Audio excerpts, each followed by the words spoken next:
The crystal chandeliers of the ballroom shimmered overhead, casting a soft, golden light on the 100 guests gathered for my 55th birthday party.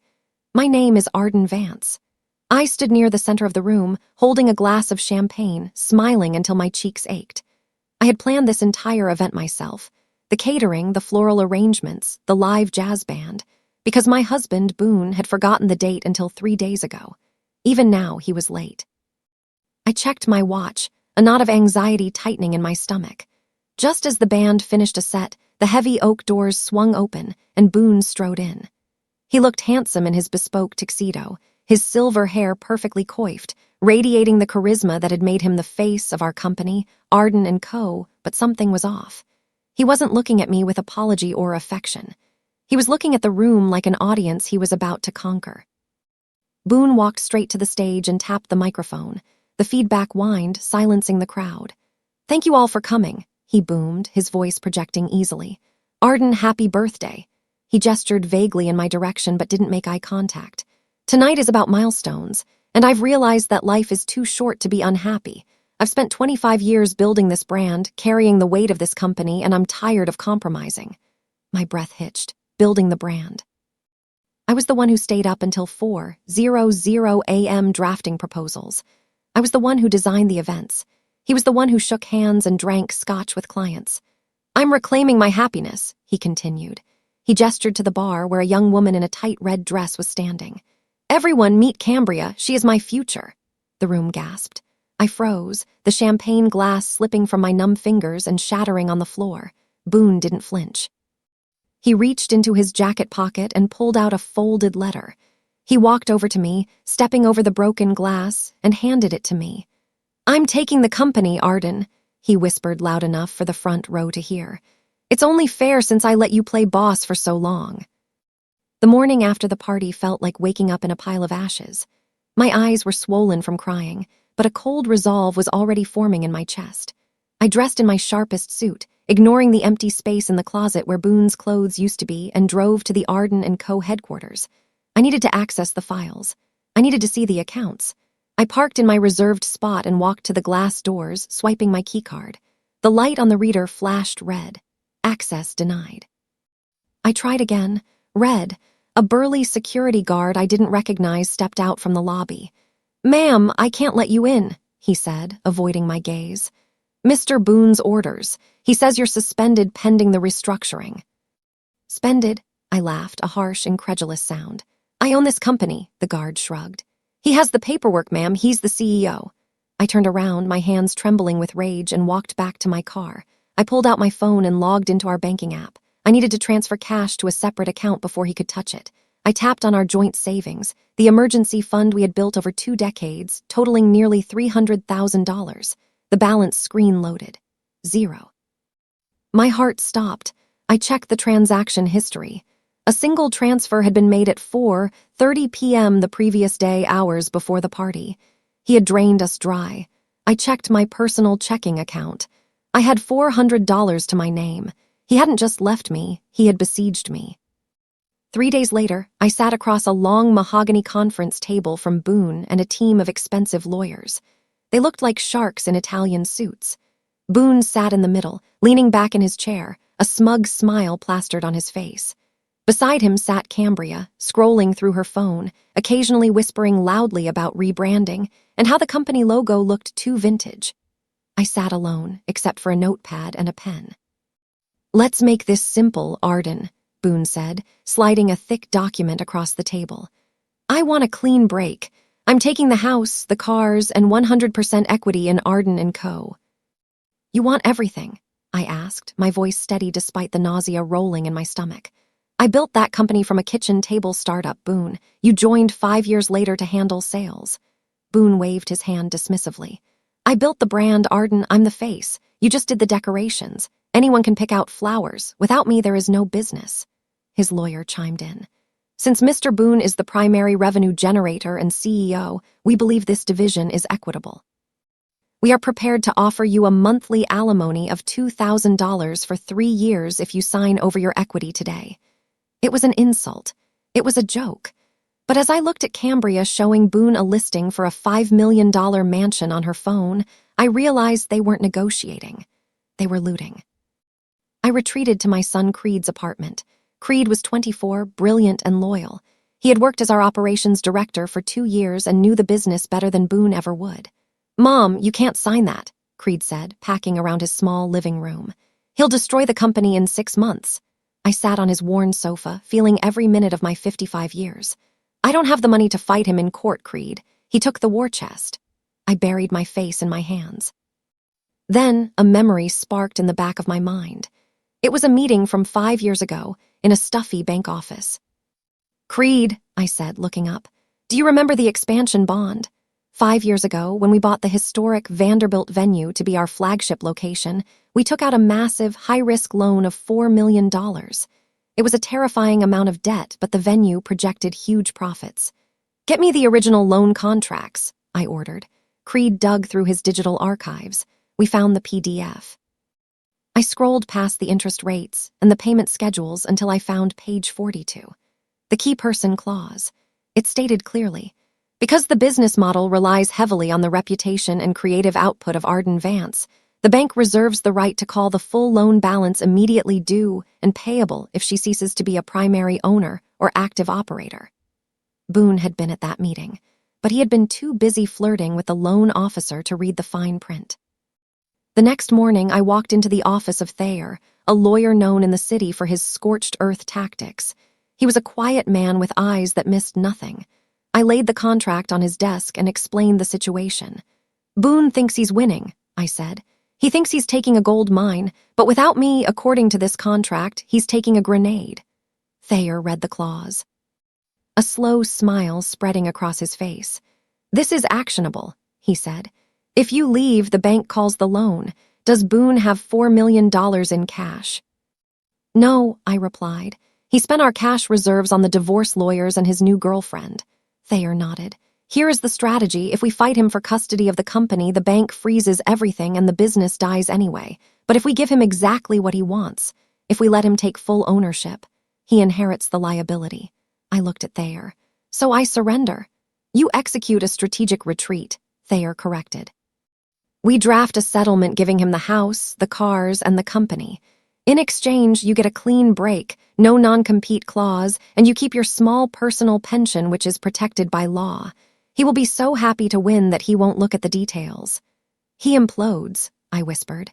"He implodes," Thayer agreed. The signing took place a week later.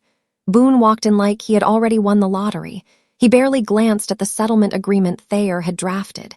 He just flipped to the back page, eager to sign. "I knew you'd see reason, Arden," he said, uncapping his expensive fountain pen. "You always were too emotional for business. You don't have the stomach for the big leagues." He signed his name with a flourish, effectively transferring 100% of the company's assets and its hidden liabilities to himself. I signed my name calmly, feeling a strange lightness. I was signing away 25 years of work, my home, and my legacy. But I was also signing away the anchor that was about to drag Boone to the bottom of the ocean. "Goodbye, Boone," I said, standing up. "I hope the company is everything you deserve." He didn't even look up. He was too busy high-fiving his lawyer. As I walked out of the conference room, Creed was waiting for me in the hallway. I took a deep breath and whispered, "Start the timer." I moved into a small, rented condo on the outskirts of the city. It was quiet, stark, and empty compared to the sprawling estate I had left behind. But for the first time in years, I felt peace. I set up an easel in the corner of the living room and started painting again, watercolors, landscapes, the things I loved before the business consumed me. Meanwhile, reports from my old life drifted in. Boone and Cambria had moved into the big house immediately. They were throwing money around like it was water. Creed told me they hosted a new era launch party at the company headquarters. They spent $50,000 on catering, flew in DJs from Ibiza, and Boone gave a speech about modernizing the brand. They were burning cash they didn't have, banking on the future revenue of the company. They were celebrating their victory on the deck of the Titanic. What they didn't know was that the next morning, Thayer had sent a certified letter to the bank, formally notifying them of the change in ownership structure, as required by law. The clock had struck midnight. 2 days after the party, the phone rang in Boone's expansive new corner office. It was Mr. Sterling, the senior risk officer at the bank. Boone probably answered with his usual charm, expecting a congratulatory call. Instead, Sterling delivered the news that would shatter his world. "Mr. Boone, we have received notification that Arden Vance is no longer a shareholder or operator of Arden & Co." "That's right," Boone likely bragged. "I'm the sole owner now." "I see," Sterling would have replied, his voice cold and professional. "Under the terms of your expansion bond, specifically the key person clause, this triggers a default event. The risk profile of the company has fundamentally changed without Ms. Vance's involvement. We are exercising our right to call the note." Boone would have laughed, thinking it was a misunderstanding. "What does that mean?"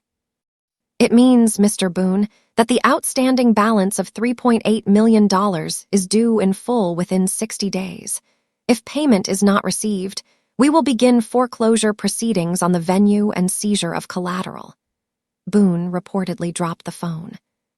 Panic set in. Boone spent the next week running from bank to bank trying to refinance the loan. He put on his best suits, flashed his winning smile, and pitched the new era of Arden & Co., but bankers are not impressed by smiles. They are impressed by spreadsheets. And the spreadsheets told a grim story. Every bank he visited asked the same question. Where is the creative talent? Who is designing the events? When Boone explained that he was the CEO and the face of the brand, the bankers politely declined. They knew the industry. They knew that in the luxury event space, clients hired Arden, not a company name. Without me, the contracts were shaky. The revenue projections were fantasy. He was rejected by 3 major banks in 3 days. "I'm the CEO," he screamed at a loan officer who denied him. "I built this." The officer looked at him over his glasses and said, "Sir, you're the husband." The talent just left the building. While Boone was sweating in bank offices, Cambria was busy destroying the company culture from the inside. Oblivious to the financial cliff they were racing toward, she decided the office needed a vibe shift. She spent another $50,000 of company money ripping out the classic oak paneling and replacing it with trendy neon signs and white minimalist furniture. She threw out boxes of my old portfolios, award-winning designs that we used to close clients, calling them dusty. The staff watched in horror. These were people I had trained for years. They were artisans, planners, and designers who took pride in their work. Cambria treated them like servants, snapping her fingers and demanding lattes while she live-streamed her office makeover. The breaking point came when she fired the head florist for bad energy. That afternoon, Creed led the walkout. 12 senior staff members resigned on the spot. They didn't steal anything physical. They just took their expertise, their client relationships, and their loyalty and walked out the door. The first of the month arrived, and with it, payroll. Boone sat in his office looking at the accounts. The operating account was drained from the new era party, the office renovations, and the legal fees. He needed $60,000 to pay the remaining junior staff and the vendors. He reached for the company credit card, the black card he loved to flash at dinners. He tried to process a transfer. Declined. He tried again. Declined. He called American Express, furious. "Why is my card blocked?" The representative informed him that the primary guarantor on the account, Arden Vance, had closed the account and removed her liability the day the divorce was finalized. Boone had forgotten that his credit score was mediocre at best. I had always carried the financial credibility. He had no line of credit. Desperate to avoid a lawsuit from the Department of Labor, Boone had to wire money from his personal savings, the money he had stolen from our joint account, to cover payroll. He was bleeding out. Then came the lawsuit. A high-profile bride, the daughter of a senator, had hired Arden & Co. for her wedding 6 months ago. When I left, Cambria insisted she could handle the design herself. "How hard can it be?" she had said. "It's just flowers and tablecloths." It turned out to be very hard. Cambria ordered the wrong shade of hydrangeas, blue instead of white, forgot to book the lighting technician, and insulted the bride's mother during the rehearsal. The wedding was a disaster. The bride sued for breach of contract, demanding a full refund of $200,000 plus damages for emotional distress. Boone scrambled to find the company's professional liability insurance policy. He logged into the provider's portal. Policy canceled. The auto-renew notification had gone to my email address, the one he had deleted out of spite the day he locked me out. The policy had lapsed 3 weeks ago. Boone was personally liable for the damages. While Boone's world was collapsing, mine was quietly beginning to bloom. I hadn't advertised. I hadn't made a single phone call, but the phone in my condo started ringing. It started with one of my oldest clients, Mrs. Vanderwall. "Arden, darling," she said, "I heard you left. I'm hosting the hospital gala this year. I called the office and some girl named Cambria asked if I wanted a DJ booth." I hung up. "I want you." "I don't have a company, Mrs. Vanderwall," I said. "I don't have a staff." "I don't care," she replied. "Hire freelancers, just bring your brain, we want Arden." I started Arden Design from my kitchen table that afternoon. I had no overhead, no massive loan, and no husband dragging me down. I hired my old staff as independent contractors at a higher rate than Boone was paying them. Within 2 weeks, I had landed 3 major contracts, including the senator's daughter's best friend. The revenue was flowing directly to me, and the profit margins were beautiful. Boone, still in denial, decided to attend the annual Chamber of Commerce mixer. He put on his tuxedo, determined to show everyone that he was still the king of the industry. He walked in expecting backslaps and praise. Instead, he was met with cold shoulders. The business community talks. Everyone knew about the mass resignation. Everyone knew about the lawsuit. He overheard a group of caterers laughing near the buffet. "Did you hear Cambria tried to order carnations for a black tie gala?" one joked. "It's a sinking ship," another agreed. Then Boone saw me. I was standing across the room wearing a simple black dress, laughing with the mayor. I looked younger, lighter, unburdened. He started to walk toward me, anger flashing in his eyes, but he was intercepted. A man in a cheap suit stepped in front of him. "Mr. Boone?" "Yes," Boone snapped. "You've been served." The man handed him a thick envelope. It was the foreclosure notice from the bank. They were seizing the Vanderbilt venue.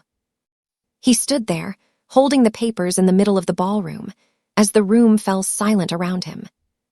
Desperation has a distinct smell, and Boone reeked of it. With the 60-day deadline from the bank looming and the foreclosure notice public, he tried to liquidate assets. He organized a fire sale of the company's inventory. He listed the custom furniture, the crystal vases, the lighting rigs, and the delivery vans. He expected to raise $1 million. He quickly learned a harsh lesson in depreciation. Used event furniture gets pennies on the dollar. The crystal vases were out of style. The vans had high mileage. He sold everything for a fraction of its value, raising barely $100,000.